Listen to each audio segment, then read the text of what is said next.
Hi and welcome everyone to Nikki Loves Books. Nikki here, and today we do have our next OwlCrate box to unbox. So this is the OwlCrate Adult Fantasy Box for March 2025. This box, of course, is small because this is a book-only box. If you're looking for the goodies, that's the Young Adult box, which I do have the Young Adult March 2025 unboxing on my channel, so check that out.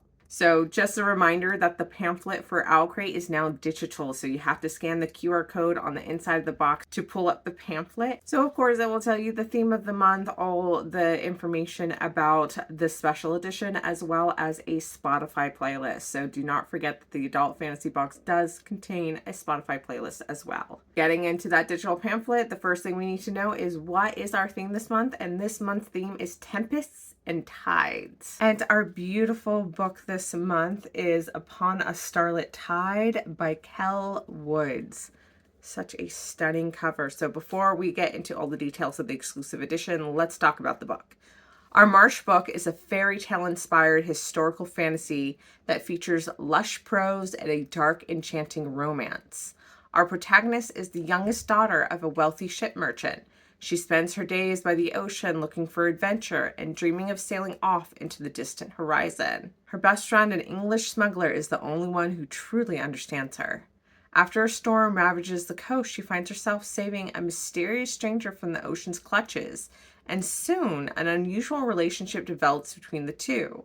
But the world is about to be ripped apart. Magic is disappearing, and as her yearning for the sea grows stronger and stronger, she must now learn the truth behind her own desires. So definitely interested because I kind of have a feeling protagonist might be a mermaid or maybe a silky of some sort. Let's go ahead and read the inside flap because I need to know more. Upon a Starlit Tide is a dark and enchanting historical fantasy combining elements of The Little Mermaid and Cinderella into a wholly original tale of love, power, and betrayal. St. Malo, Brittany, France, 1758. For Lucinda Leon, the youngest daughter of a wealthy French ship owner, the high walls of St. Malo are more hindrance than haven. While her sisters are interested in securing advantageous marriages, Luce dreams of escaping her elegant but stifling home and joining a ship's crew. Only Samuel, Luce's best friend and an English smuggler,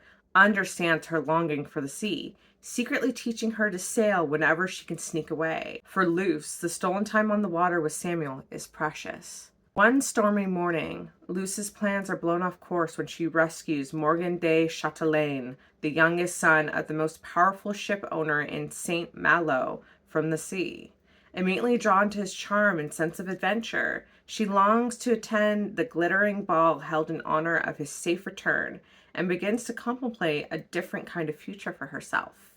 But it is not only Luce's hopes that are at stake. The local fae are leaving Brittany and taking their magic with them, while the long-standing war with the English means St. Malo is always at risk of attack. As Luce is plunged into a world of magic, brutality, and seduction, secrets that have long been lost in the shadowy depths of the sea begin to rise to the surface, as dangerous as any reef. And the truth of her own power is growing brighter and brighter, shining like a sea glass slipper, or the scales of a sea maid's tale. So definitely feeling those vibes of The Little Mermaid and Cinderella, and The Little Mermaid was my favorite Disney movie and my favorite fairy tale, even though the fairy tale is like super dark, like seriously dark. But anyway, favorite fairy tale, favorite Disney movie. So I am definitely interested in this. I have read this author. So Kell Woods has had a book with OwlCrate before. It was called Into the Woods. Into the Woods was also inspired by a fairy tale and gave a totally new spin off of it. And Into the Woods was inspired by Hansel and Gretel. And so this one seems to be Little Mermaid and Cinderella combined. And I'm definitely interested in it. Into the Woods, I only gave a 3.5 out of 5 stars, so I liked it. I just didn't even get into the realm of really liking it. It was just kind of enjoyable, and that's not necessarily a bad thing. I am hoping for a little bit more with this book though, so we'll see. And for the details of our special edition, we of course have an exclusive cover that is very beautiful. Love the artwork, love the foiling, love the color. Like, just really great job of capturing that sea color. And that back says, when the tide reaches its peak and turns, the magic will fade. that is when you must return. We have a gorgeous reverse dust jacket, and I'm loving it because it's actually a reverse cover. So we do have the title of the book on the spine. It is absolutely useful as a reverse cover. Love it. And what I really like too is the artwork is very, very, very close to what I've seen in fairy tale books. So it's a very beautiful piece of art. We have a foiled hardcover case, and it's cool because it's on one end you have, you know, kind of the calmer seas, and then obviously on this back end you got the raging seas. We have stenciled edges which match beautifully with both sides of the cover and also the hardcover case. Love it. We have beautiful illustrated end papers. It is of course signed by the author and includes a bound author letter inside. We also have a matching ribbon bookmark, and we also have bonus content inside. So that is it for all the details of our Tempests and Tides OwlCrate adult fantasy box.